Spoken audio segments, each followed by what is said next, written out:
Hello dear student, welcome you all. Class 12th Maths, chapter number 13, exercise 13.3. Chapter है आपका प्रायिकता, probability. इसका question number 12 में read करता हूं. आप भी अपनी बुक में देखेंगे. क्वेश्चन नंबर 12 आप देखें. 52 ताशों की गड्डी से एक पत्ता खो जाता है. शेष पत्तों में से 2 पत्ते निकाले जाते हैं जो ईंट के पत्ते हैं. खोए गए पत्ते की ईंट होने की प्रायिकता क्या है? ठीक हो गया. अब ध्यान दीजिए, 52 ताश के पत्तों की गड्डी है, उसमें से एक पत्ता खो जाता है और जो 51 कार्ड बचे हैं उनमें से 2 पत्ते निकाले जाते हैं जो कि आपको बताएगा कि ईंट के पत्ते हैं. तो खोए गए पत्ते की ईंट होने की प्रायिकता क्या है? यह है क्वेश्चन आपका. तो 2 बातें हैं. जब एक पत्ता खो गया तो 2 चीज हो सकती है. ठीक है, ईंट का पत्ता हो सकता है, ईंट का पत्ता नहीं हो सकता है. जो पत्ता खोया या तो वो ईंट का है या वो ईंट का नहीं है. 2 ही बातें तो हो सकती हैं.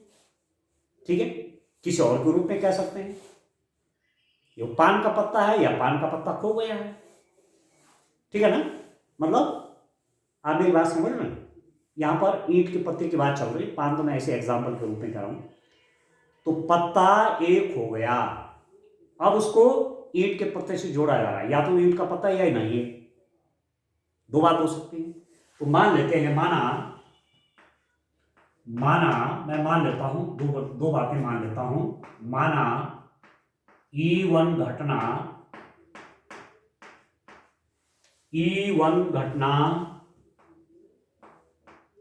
ईंट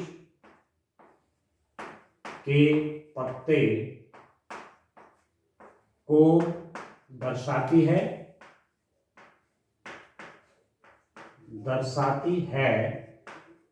तथा E2 घटना ईंट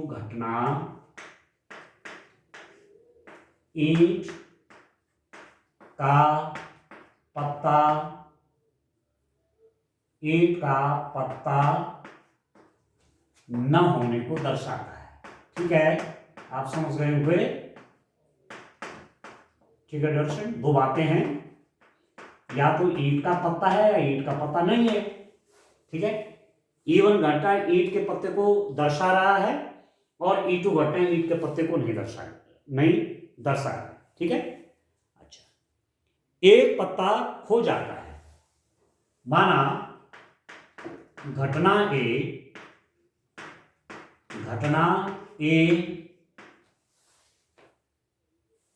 एक पत्ता खोने को दर्शाता है. एक पत्ता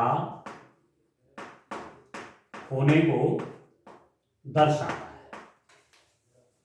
ठीक है, पत्ता खो गया, उसको कौन दर्शा रहा है? ए दर्शा रहा है. ए दर्शा रहा है कि पत्ता खो गया. अब आप देखो, ईंट का पत्ता होने की प्रायिकता, ईंट का पत्ता होने की प्रायिकता कितना हो जाएगा डियर स्टूडेंट? PE1. कोई पत्ता ईंट का है.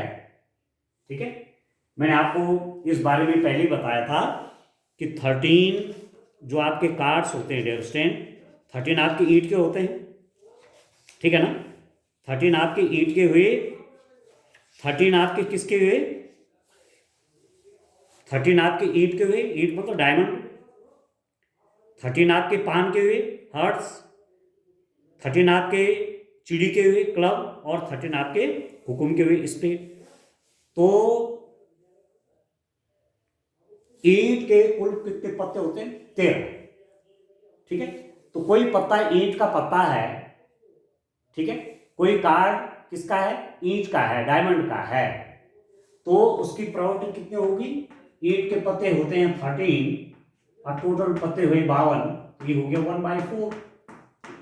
52 कार्ड में से एक कार्ड निकाला और प्रोबेबिलिटी निकाली कि वो ईंट का पत्ता है, ईंट का कार्ड है, तो ईंट के पत्ते कितने हैं वहाँ 13, और कितने में से 52 में से, तो प्रॉपर्टी हो जाएगी 13/52, दैट इज 1/4। एक बात हो गई। दूसरा आप देखिए, ईंट का पत्ता न होने की प्रायिकता, ठीक है। अब उसको हमने क्या मान रखा है, E2 माना हुआ है। तो आप ये देखिए कि 13 जो कार्ड है वो तो ईंट के हैं, डायमंड के हैं, और 39 कार्ड डायमंड के नहीं है, ईंट के नहीं, ठीक है। उस कार्ड की गड्डी में 52 पत्ते हैं ना, तो 52 में से 13 कितने 13 किसके हैं, ईंट के हैं, डायमंड के हैं, और 39 किसके हैं, जो डायमंड के नहीं, ईंट के नहीं है। तो ये हो जाएगा 39/52, और ये हो जाएगा 3/2। अब ठीक हो, ठीक है डियर, यहां तक क्लियर हो गया आपको। अब आप देखिए, एक पत्ता कोई खो गया है, घटना एक पत्ता खोने को दर्शाता है। जब एक पत्ता खो गया तब वहां से 2 पत्ते निकाले जा रहे हैं जो कि ईंट के पत्ते हैं, ठीक है डियर, 2 पत्ते निकाले जा रहे हैं जो कि ईंट के पत्ते। तो क्या क्या प्रॉपर्टी आपको दे रखी है, आप देखिए, ईंट का पत्ता, ठीक है, ईंट का पत्ता खोने की प्रायिकता, ईंट का पत्ता खोने की प्रायिकता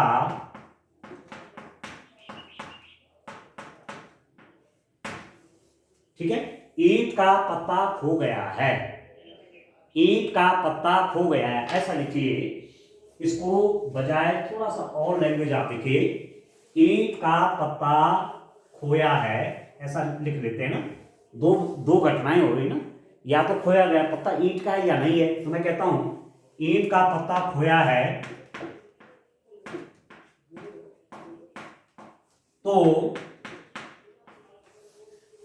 2 पत्ते निकालने की प्रायिकता, तो ईंट के 2 पत्ते निकालने की प्रायिकता कितने हो जाएगी, कितने हो जाएंगे रिएक्शन, आप देखिए। ये तो आपसे कह रहे हैं ना, शेष पत्तों में से 2 पत्ते निकाले जाते हैं जो ईंट के पत्ते हैं। ईंट के 2 पत्ते निकाले गए, तो पत्ते वो ईंट के हैं, ठीक है। निकाला गया पत्ते ईंट के पत्ते हैं, और खोया गया पत्ता ए, मतलब ईंट का पत्ता खोने की प्रायिकता। अब प्रायिकता असर करेगी ना आगे, एक पत्ता जो खो गया ईंट का, तो जब आप 2 पत्ते आगे निकालेंगे तो प्रोबेबिलिटी चेंज होगी कि नहीं होगी, हो जाएगी ना। तो मतलब आप निकाल कर रहे हैं ईंट के 2 पत्ते निकालने की प्रायिकता, ठीक है। आपने निकाले 2 पत्ते ईंट के निकल रहे हैं, ठीक हो गया। जबकि खोया गया पत्ता ईंट का है, आगे समझ में, ठीक है ना। तो दिस इज इक्वल टू कितना हो जाएगा। अब आप ध्यान दीजिए अंडरस्टैंड, ईंट का पत्ता खोया है, तो 2 पत्ते निकालने की प्रायिकता, ठीक है ना। 2 ईंट के पत्ते निकालने की प्रायिकता, ईंट का पत्ता खोया है, यह आपको दे दिया ईंट का पत्ता खोया गया है, तो 2 पत्ते निकालने की प्रॉपर्टी कितने हो जाएंगे। अब ईंट के पत्ते कितने रह गए, 12, 13 थे ना, एक ईंट का पत्ता खो गया, अब रह गए 12। तो 12 कार्ड में से 2 कार्ड चुने, तो 12C2। ईंट के अब 12 कार्ड्स हैं वहां, डायमंड के वहां 12 कार्ड्स हैं, उनमें से 2 कार्ड लेने के तरीके हो गए। ये कॉम्बिनेशन संचय क्लास 11 में पढ़ा आपने, ठीक है। डिवाइड बाय टोटल कितने तरीके से आप 2 कार्ड ले सकते हैं, 51C2, ठीक है। 2 ईंट के पत्ते निकले, उसके लिए प्रोबेबिलिटी देख रहे हैं, तो 12C2 12C2, ठीक है। 12 में से 2 पत्ते लेने हैं, और टोटल 51C2, ठीक है। ये तो हुआ अनुकूल घटनाएं बटे कुल घटनाएं। अब एक पत्ता खो गया इसलिए 51 नीचे रहेगा, ठीक है, इक्यावन तो रहेगा, तो 51 में से 2 पत्ते, तो कितना हो गया? इसको आप सॉल्व करेंगे तो 12 इंटू 11 डिवाइडेड बाई 51 इंटू 50, सरल सा तरीका कॉम्बिनेशन का। आप जानते हैं लेफ्टेन, कहीं पर लिखते हैं आप N C R is equal to factorial R N minus R factorial, ऐसा लिखते हैं आप इसको। ठीक है, तो शॉर्ट में आप ऐसा लिख सकते हैं कि माना मैंने कहा 5C3 है, 5C2 है, 5C2 को लिख सकता हूं मैं 5 इंटू 4/2, ऐसा लिख सकता हूं, 5 इंटू 4/2। आ रहा है दोस्तों समझ में? 5 इंटू 4/2 ऐसा लिख सकता हूं इसको घटते हुए 2 5 और उसके बाद एक और टर्म उसके नीचे वाला, 5 के बाद 4 आया ना, उन दोनों का मल्टीप्लाई, तो 5C2 का मतलब 5 इंटू 4 और डिवाइडेड बाई ये 2 नीचे आएगा। सरल सा तरीका करने का। और दूसरा तरीका क्या है, इंग्लिश रूप में करेंगे नियम के हिसाब से, तो 5 फैक्टोरियल, ठीक है, डिवाइडेड बाई 2 फैक्टोरियल, और 5 में से 2 गया 3 फैक्टोरियल, सॉल्व करेंगे तो 5 into 4 into 3 factorial divided by factor 2 आपका 2 और 3 फैक्टोरियल हो गया, 3 से 3 कट गया, वही तो आया 5 इंटू 4/2। तो यहां पर लिख सकता हूं मैं 12 इंटू 11/2, इसको लिख सकता हूं 51 इंटू 50/2, 2 से 2 कट जाता है, ऐसा मैंने इसको लिख दिया। ठीक है, अब इसको आप थोड़ा सा कैंसिल कर लीजिए, 3 4 जा 12, ये हो गया 17, 2 2 जा 4, ये हो गया 25, तो ये हो गया 22 बाई, ठीक है ना, 22 बाई, ये हो गया 425, इतना है तो आगे, ठीक है, ठीक है उसने 425 हो गया, ये आ गया आपका 22/425। ठीक है दोस्तों, 70 × 85 का 5 8 आ गया, 17 दूनी 14 सारा 42। ठीक हो, अब आप देखिए ईंट का पत्ता नहीं खोया है, ईंट का पत्ता नहीं खोया है, तो ठीक है, ईंट का पत्ता नहीं खोया है तो 2 पत्ते निकालने की, 2 ईंट के पत्ते निकालने की प्रायिकता, ईंट के 2 पत्ते निकालने की प्रायिकता। आप देखिए कितना हो जाएगा, ईंट का पत्ता नहीं खोया है, एक पत्ता तो खो रखा था ना, तो पहली वाली स्थिति में हमने देखा कि वो खोया हुआ पत्ता ईंट का था। आप कह रहे हैं कि ईंट का पत्ता नहीं खोया है, प्रॉपर्टी फाइंड आउट करेंगे तो कह रहे हैं कि E2 क्या है, पत्ता ईंट का नहीं है, खोया हुआ पत्ता ईंट का नहीं था। ठीक है, अब 2 पत्ते निकाल रहे हैं,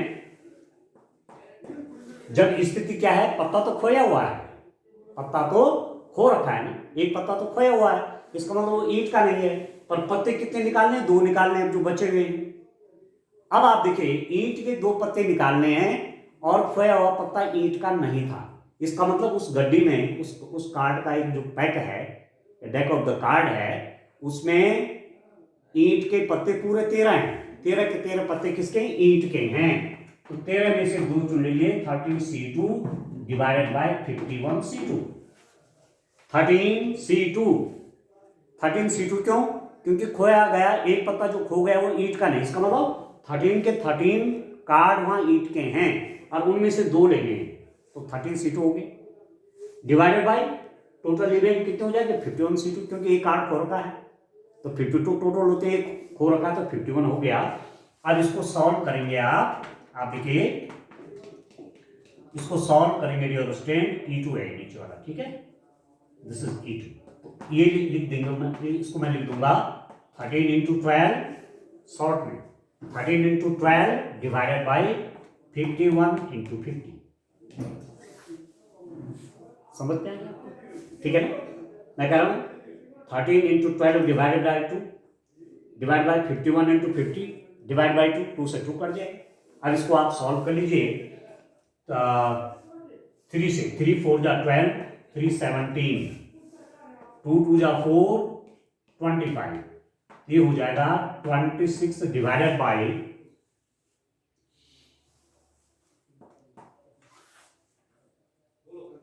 ये 425 है।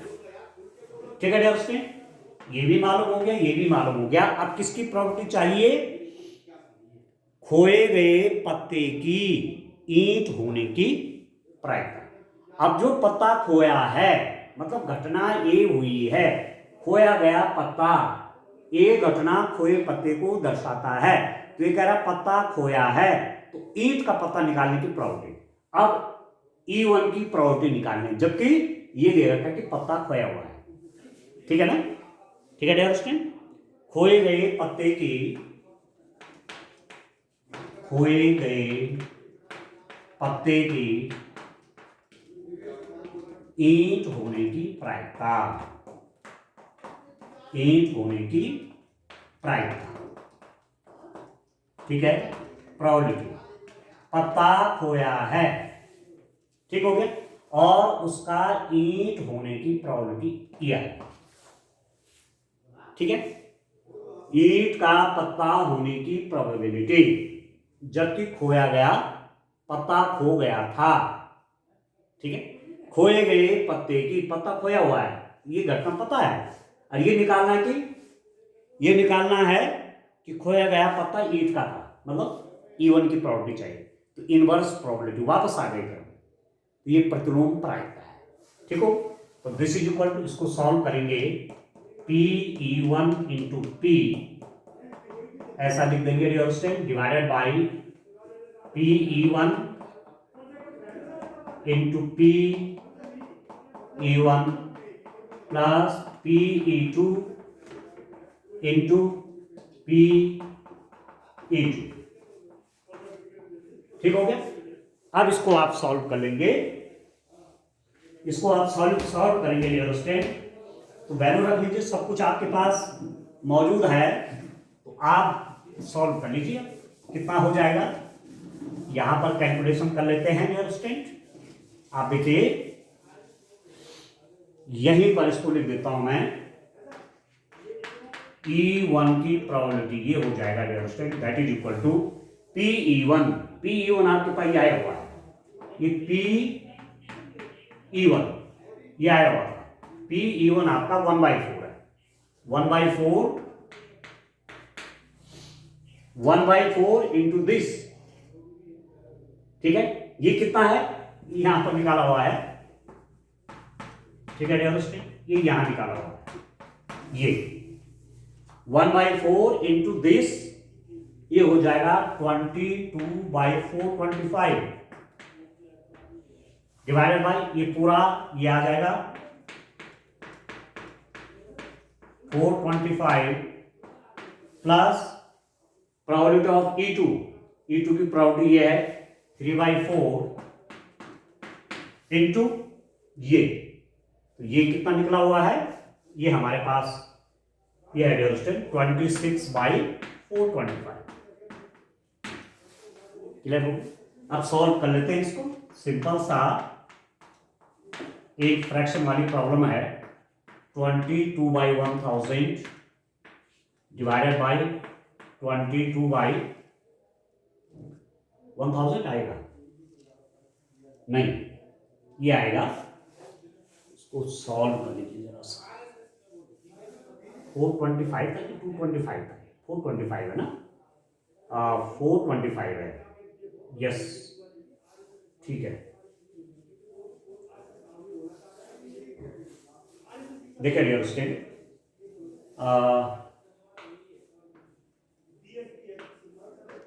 1700 आए 1700, ये भी 22/1700 प्लस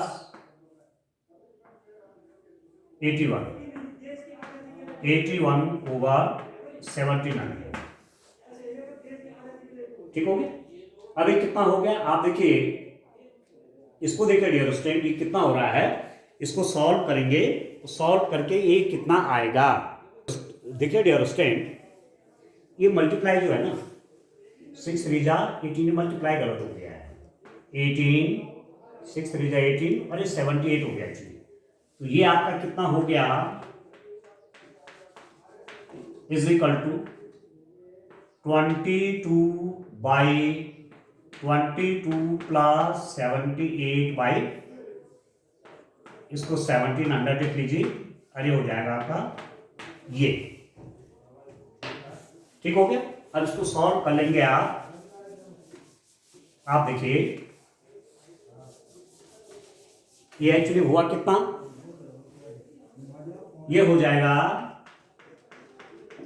E1 की प्रोबेबिलिटी आपकी आ जाएगी 22/100 हो गई, काट लीजिए 11/50। जो प्रोबेबिलिटी आप फाइंड आउट करना चाहते हैं वो आपकी आ गई कितनी, 11/50। ठीक है अंडरस्टैंड। खोए गए पत्ते की ईंट होने की प्रायिकता आपकी आ गई। ठीक है, चलिए नेक्स्ट क्वेश्चन देखते हैं, एक क्वेश्चन इसमें और सॉल्व करते हैं। ठीक है अंडरस्टैंड, एक क्वेश्चन और सॉल्व कर लेते हैं। आप देखिए क्वेश्चन नंबर 13 देखते हैं। ठीक हो गया,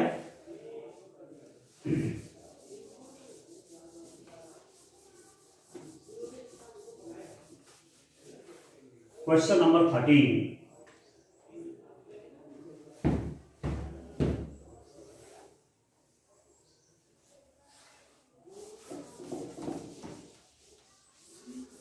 देखिए दोस्तों नेक्स्ट क्वेश्चन मैं रीड कर देता हूं। नेक्स्ट क्वेश्चन आपका क्या है, आप देखिए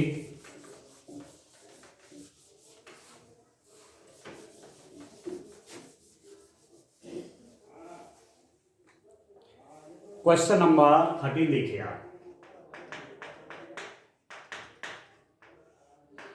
इसको देखिए। ए द्वारा सत्य बोलने की प्रायिकता 4/5 है। एक सिक्का उछाला जाता है तथा ये बताता है कि चित्त प्रदर्शित हुआ, वास्तविक रूप में चित्त प्रकट होने की प्रायिकता क्या है। ठीक है दोस्तों, ये है, इस रूप में आपको निकालना है। क्वेश्चन क्या है, ए द्वारा सत्य बोलने की प्रायिकता है 4/5। एक सिक्का उछाला जाता है तथा ये बताता है कि चित्त प्रदर्शित होगा। तो ए द्वारा सत्य बोलने की प्रायिकता है। अब मैं मान लेता हूं, माना सत्य बोलने की घटना, सत्य बोलने की घटना, सत्य बोलने की घटना को E1 व सत्य न बोलने की घटना, सत्य न बोलने की घटना को E2 से दर्शाया गया है। E2 से दर्शाया गया है। ठीक है, सत्य बोलने की घटना को E1 से, सत्य न बोलने की घटना को किससे दर्शाया, E2 से दर्शाया। एक सिक्का उछाला जाता है तथा ये बताता है कि वो चित्त प्रकट हुआ है। तीसरी बात क्या है, दो घटनाएं तो ये हो गई, सत्य बोलने की घटना को E1 और सत्य न बोलने की घटना को E2 हमने कंसिडर कर लिया। एक घटना और है, तथा आप लिख दीजिए, यहां पर लिख दीजिए H घटना चित्त आने को दर्शाता है। H घटना चित्त आने को दर्शाता है। H घटना चित्त आने को दर्शाता है। ठीक है दोस्तों, ए द्वारा सत्य बोलने की प्रायिकता, ए द्वारा सत्य बोलने की प्रायिकता, ए द्वारा सत्य बोलने की प्रायिकता कितना हो गया, probability of E1 is equal to, इसकी प्रोबेबिलिटी आपको दे रखी है 4/5। ठीक है, ए द्वारा सत्य बोलने की प्रायिकता क्या है, 4/5। ए द्वारा सत्य न बोलने की प्रायिकता Pe2 कितना हो जाएगा डियर स्टूडेंट? सत्य बोलने की प्रायिकता प्लस सत्य न बोलने की प्रायिकता 1, तो सत्य बोलने की 4/5 है, तो सत्य न बोलने की कितनी हो जाएगी? 1 माइनस 4/5 इज इक्वल टू 1/5। अब ठीक है, समझ में आ गया? अच्छा, अब एक चीज देखिए, दो बातें और हो सकती हैं। चित आया है और सत्य बोला गया है, सत्य बोला गया है और चित आया है, एक सिक्का उछाला गया ना, ये बताता है कि चित प्रदर्शित हुआ है। ठीक है, ठीक है डियर स्टूडेंट, आप देखिए, चित आने की प्रायिकता, चित आने की प्रायिकता जबकि ए द्वारा सत्य बोला गया है, ए द्वारा सत्य बोला गया है। चित आने की प्रायिकता जबकि ए द्वारा सत्य बोला गया है, E1 ऐसे तो लिखेंगे, सत्य बोला गया है, E1 हमने क्या मान रखा है? सत्य बोलने के लिए, और हेड पड़े, तो क्वाइन टॉस किया है तो हेड गिरेगा तब भी प्रोबेबिलिटी 1/2, और टेल गिरेगा तब भी प्रोबेबिलिटी 1/2, तो वहां हेड गिरा होगा। ठीक है, ठीक है, सत्य बोला गया तो इसका मतलब प्रोबेबिलिटी 1/2। ठीक है, चित आने की प्रायिकता, चित आने की प्रायिकता जबकि ए द्वारा असत्य बोला गया,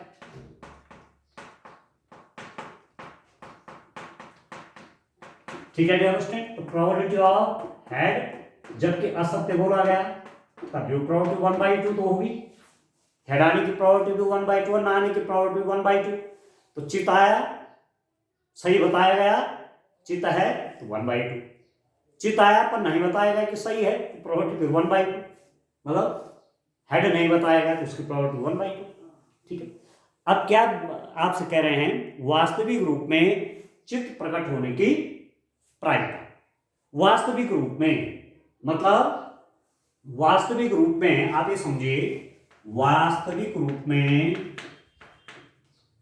वास्तविक रूप में, वास्तविक रूप में चित्त प्रकट होने की प्रायिकता, चित्त प्रकट होने की प्रायिकता, वास्तविक रूप में चित्त प्रकट होने की प्रायिकता का मतलब है कि सत्य बोला जा रहा है, सत्य बोला जा रहा है। ठीक है, ठीक है डियर स्टूडेंट, मतलब वास्तविक रूप में चित्त प्रकट होने की प्रायिकता का मतलब हुआ कि चित्त प्रकट हुआ है, चित्त प्रकट हुआ है और वास्तविक रूप में वो मतलब सत्य बात बोली गई है, वास्तविक रूप मतलब सत्य बात बोली गई है, तो E1 घटना की प्रोबेबिलिटी चाहिए, ये मतलब है इसका।